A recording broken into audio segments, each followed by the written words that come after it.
Hello, and welcome to Chapter 5 of the ongoing series, The Sands Beneath the Moon, the tale of a sorcerer exiled from his cursed homeland and sworn to the service of a merchant from the East. I want to start off today by letting you know that the written version of the series is now available on my substack, The Lost Archive of Elentria, which will be linked in the description below. Additionally, small quotations from the perspective of a character in the story's universe related to lore and world building will be included with each Substack release. The existence of the archive will not impact the audio content for The Sands Beneath the Moon or any future series released on YouTube in any way. I want everyone to be free to enjoy my writing regardless of their means. I would appreciate your support if you enjoy the content and are able to lend it. Without further delay, I hope you enjoy this 5th chapter of The Sands Beneath the Moon. The room on the tower's second floor was still something of a mess when Kyrus's compatriots arrived. Much of the area by the doorway, and several of the silk cushions had been sullied by blood and bits of gore left by Vargas, and what remained of the acolyte whom the shadow thing had been inhabiting. Neither Kyrus nor Selim had the strength to move the lifeless frame of the sizable warrior from the north, and so the Moon Reader had opted to fetch a silk sheet from one of the rooms higher up in the tower to lay over the man's body.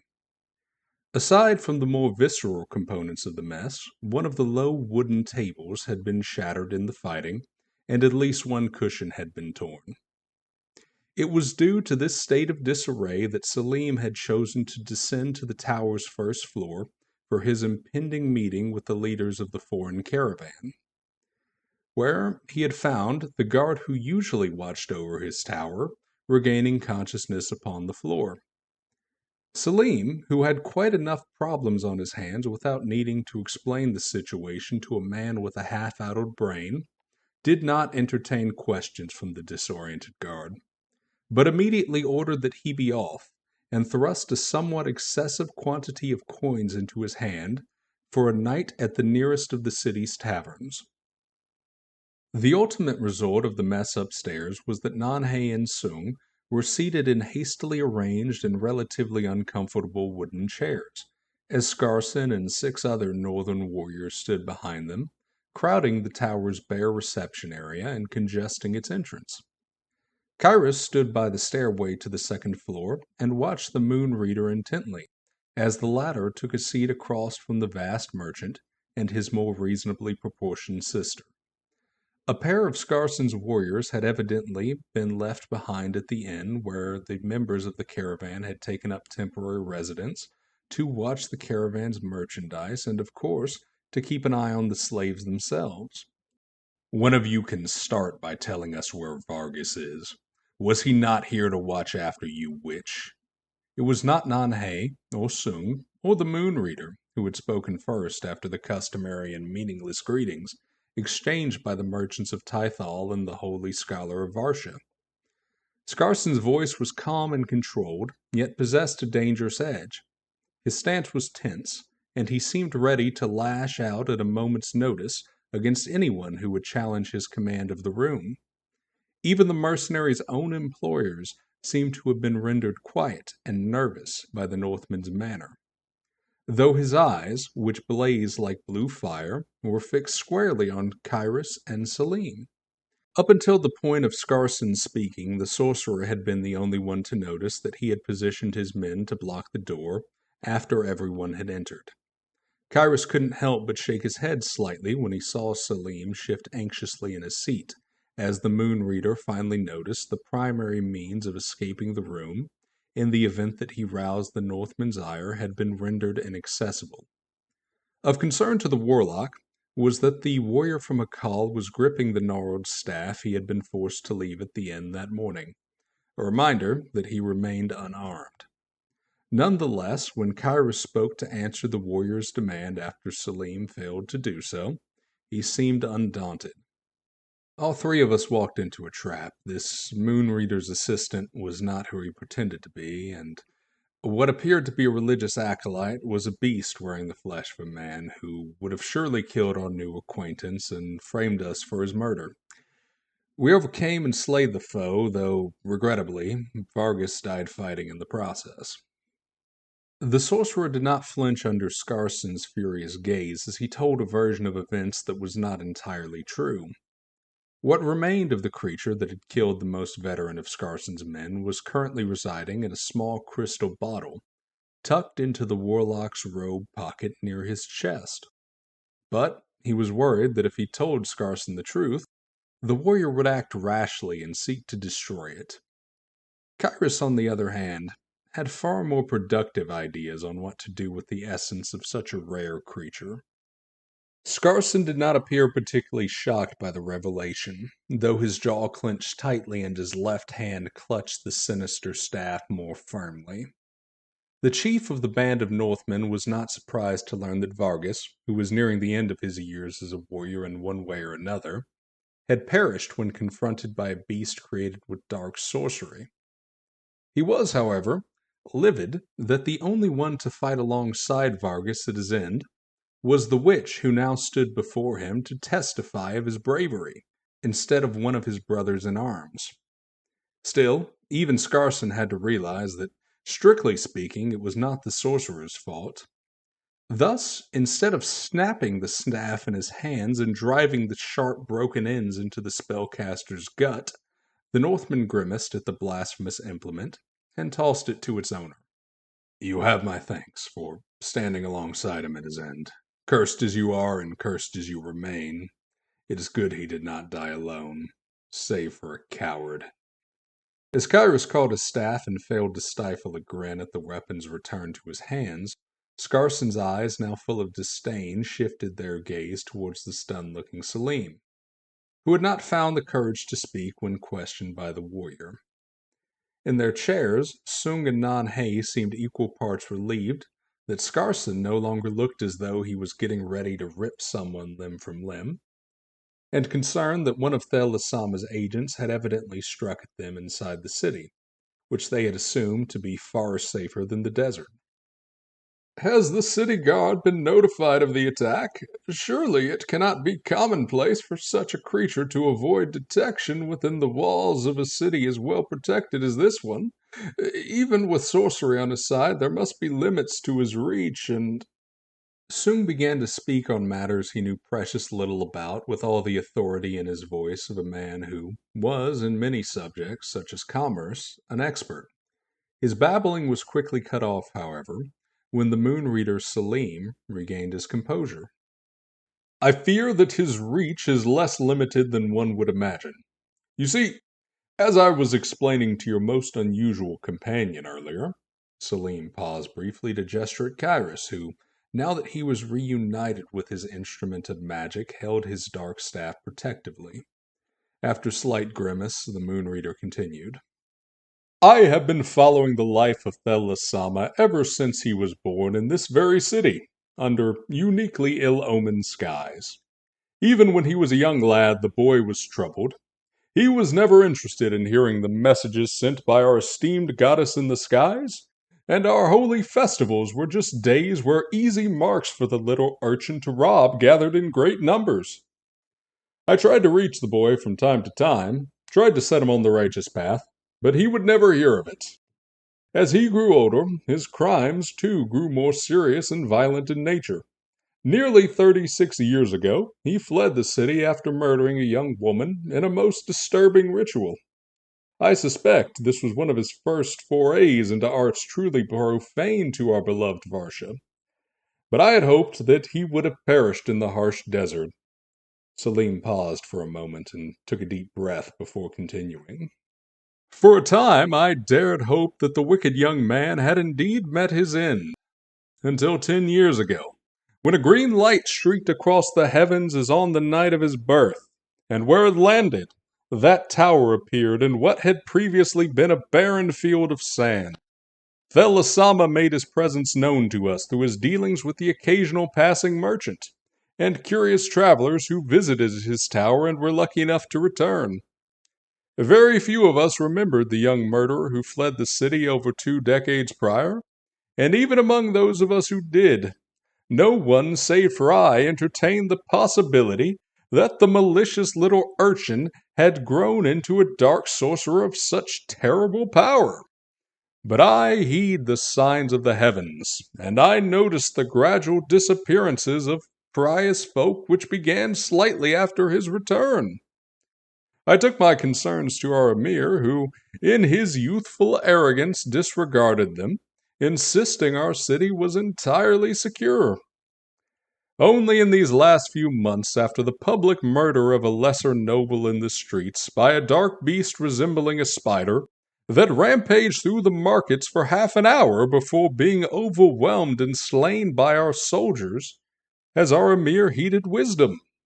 A company of our most seasoned warriors was sent to arrest or kill Thel Lasama after that, but alas, never returned. I thought myself to be the vigilant one for warning against him, yet now I discover the warlock had a knife ready at my throat the entire time. The old moon reader scanned the faces of his guest when his tale was concluded, as if to inspect whether they were all absorbing the story with the seriousness he felt that it deserved. Sung was clearly and blatantly horrified, and Nanhe had seemed rather unnerved when Selim had begun his tale, but now there was a glint in her uneasy eyes that Kyrus recognized too well. Soon the Tythalan woman made the reason for her intrigue look abundantly clear, in a gentle and tentative voice. "Well, if you were to make the matter of your near assassination known, I should think that the Emir would be even more desperate to do away with the sorcerer." The only person in the room who appeared particularly shocked by Nanhe's immediate instinct to take advantage of the city's desperate situation was Selim. Kyrus smiled and gave a slight shake of his head. Scarson grimaced slightly, but had a gleam in his eyes not too dissimilar from Nanhe. Sung, though still looking horrified, gave a prolonged sigh at his sister's proposition. Yet the Song of Gold called to him as much as any man, perhaps even more than it did to his sister. Within the fat man, a strong and natural instinct of caution warred with the fullest extent of human greed.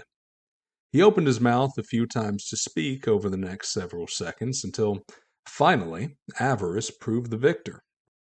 I do suppose there is much to be gained in this pursuit. I've heard tell in the markets that the Emir Ashan is most generous towards his allies and the wealthiest man in any southern city north of the jungle. But even so, if we are to send our own bodyguards to hunt down his enemies, we will have to demand the protection of the Emir's guards. Extensive protection at that. The large merchant still seemed rather uneasy about the idea. Part of him no doubt harbored doubts and feared the possible vengeance of the sorcerer, to whom he and his sister were about to do a great disservice. Having obtained her brother's tentative assent, Nanhe pressed ahead more stridently with her plans, and events began to move very quickly. The tradeswoman swiftly ascertained from Selim that, yes, a murder in a tower of even a lesser moon reader was reason enough to obtain an urgent meeting with the emir of the city. Wasting no time, she set off with her brother, Selim, Scarson, and 3 other warriors. The woman from Tythal would have brought nearly all of the Northmen present, if not for Scarson's countermanding order that 2 men were to stay and guard the body of Vargas, to ensure that it remained intact and could later be given a proper send-off in the way of their people. That was not an order that either of the Northmen employers could successfully countermand, and Nanhe was more than shrewd enough to know that she would lose a great deal of respect by attempting to. Kyrus was not brought along to the palatial keep at the heart of Janaba, not at that moment anyway. Leading a witch to the palace of the city's emir without invitation might not start things off on the right foot after all. The sorcerer was equally unwelcome to linger near the body of the fallen warrior of Hakal, lest he try something dark and mystical which might profane the corpse in some way. Thus, another of the Northmen was sent with him back to the inn where the caravan had been staying, to await a summons to the palace which Nanhe assured him would arrive within the next few hours.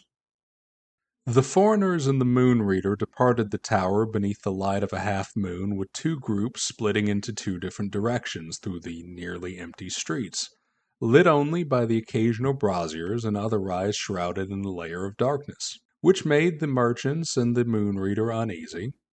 Cyrus, of course, long accustomed to darker nights than this in a land untouched by the sun and moon, was not nervous in the slightest walking through the winding streets.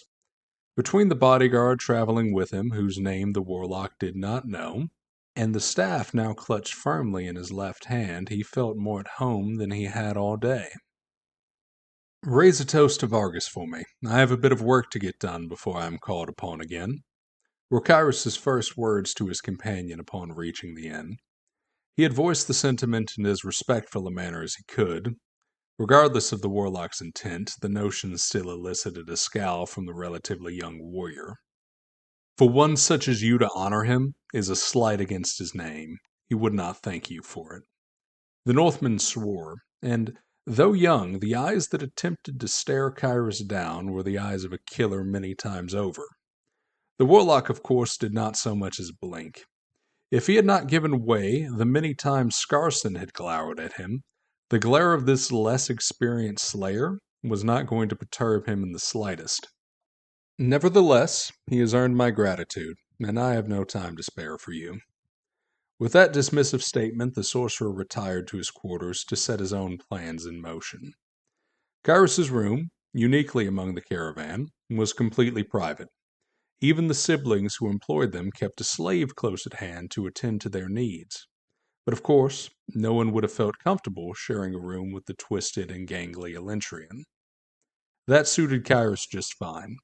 It gave him all the space and privacy which he would now need, even if the small and cozy room was far from an ideal workspace. The warlock produced the crystal bottle which held the dark essence of the shadow thing he had captured, and set it on a small bedside table within the room. Next he drew his dagger, and made a relatively deep incision on his right pointer finger. As the sorcerer traced his bleeding finger across the nightstand, painting symbols around the bottle which would stain the furniture for the remainder of its existence, he began to chant words which, merely by their utterance, caused the candles in the warlock's room to flicker and nearly go out. These were not the quick and relatively simple spells he had become accustomed to casting since he had been compelled to flee his homeland. These invocations carried in them a much more advanced and precise power. When the messenger from the Emir arrived at the inn 2 hours later, Cyrus had finished his privately held ritual and was having a bite to eat at an otherwise empty, low-seated table.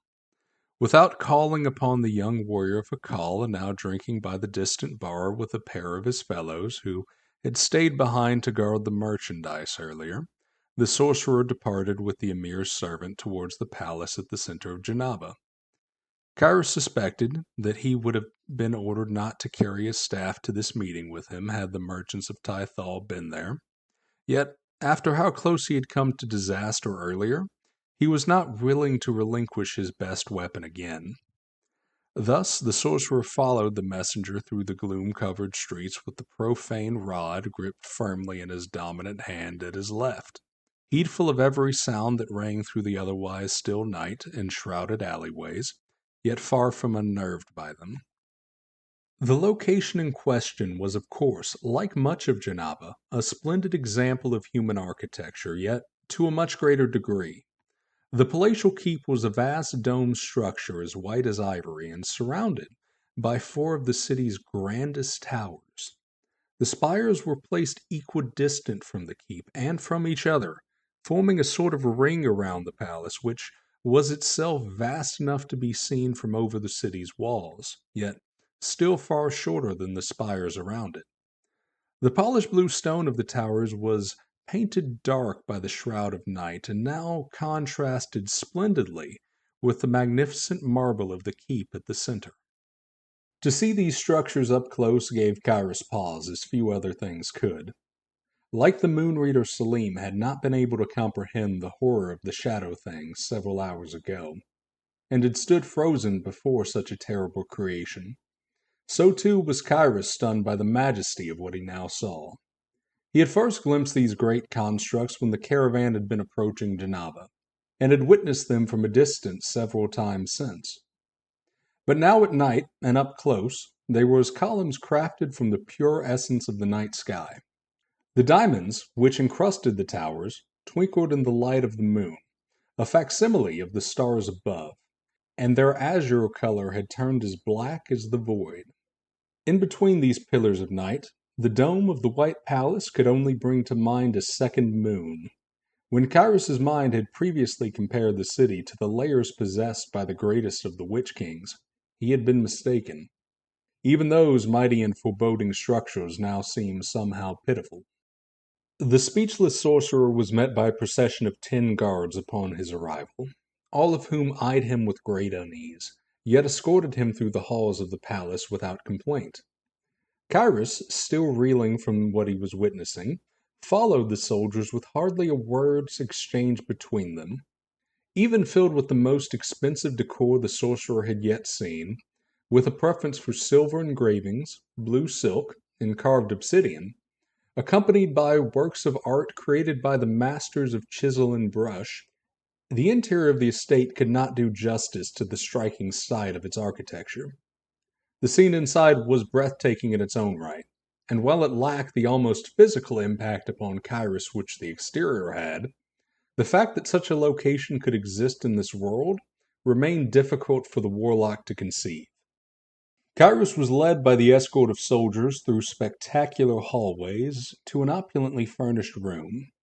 A few guards followed Cyrus in and took positions against the wall, as if to make themselves as discreet as their silver armor would allow.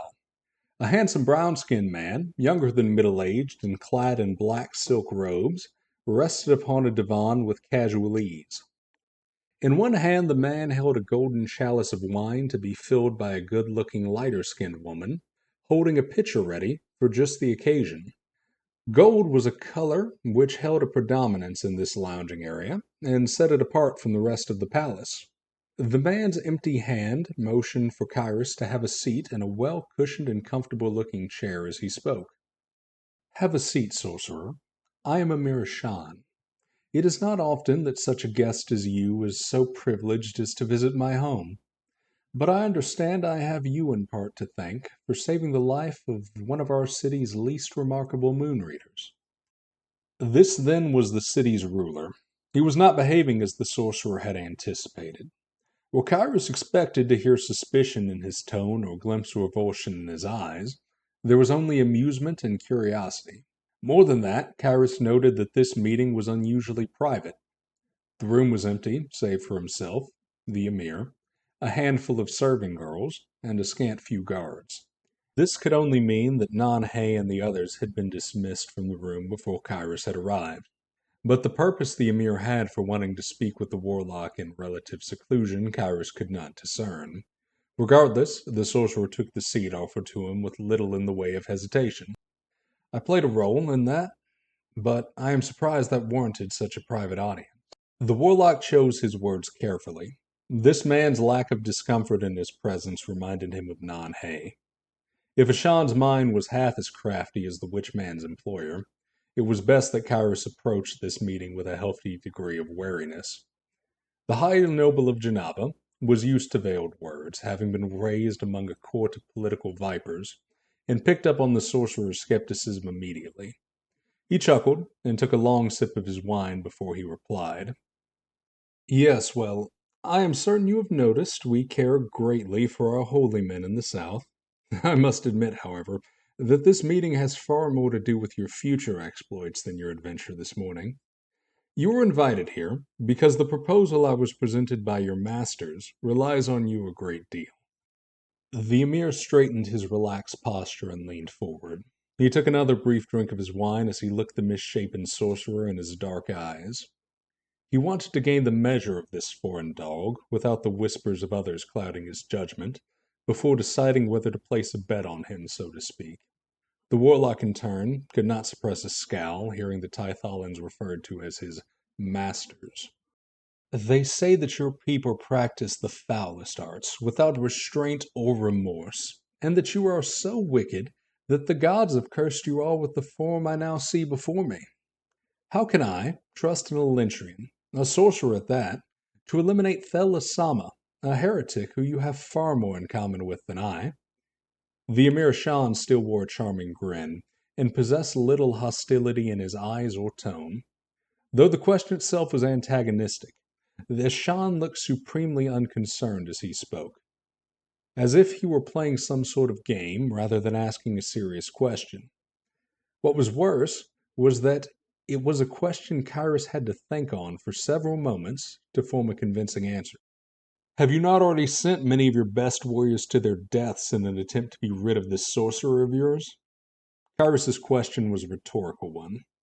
He recalled what the moon reader Salim had told him earlier about the Emir's failed attempt to deal with Thelasama when the feud first started. "Whether you trust me or not is immaterial, your lordship. You are bereft of anyone else capable of dealing with your adversary without launching a full-scale war effort. And even then, he may well simply flee and return later. Your city has endured its isolation admirably, but eventually, if your enemy is ignored, you will face starvation, and your vast coffers will inevitably run dry. You could try finding a hedge wizard to call on spirits to aid you, of course, but I doubt any of their ilk would be able to contend with a warlock of Thelasama's skill. Besides, we sorcerers slay each other often in Elentria. If I know my employer, they've haggled a price out of you that I'll have no issue killing another practitioner of my art in the service of." Only at the last sentence of Kyrus's answer did Ashan's relaxed smile waver into a slight frown, as he was reminded of the cost to which he had agreed. No small portion of the city's own treasury would be paid to them upon your success. Tell me, though, why are you so certain you're a match for Thelasama? He is no common witch." Ashan's smile had recovered, but his eyes grew wary as Kyrus found his own face twisting into a grin at a question he found rather amusing. "Because, my lord, if I had taken up residence in your desert, and you had entered into a feud with me some months ago, this magnificent metropolis of yours would be empty. Not one soul would remain here to gaze upon the wonders your forefathers built for you." The silence that followed this statement was long and ponderous. Eventually, after inspecting the deformed creature for some time, Amir Shan nodded. He had decided this was a dog worth betting on.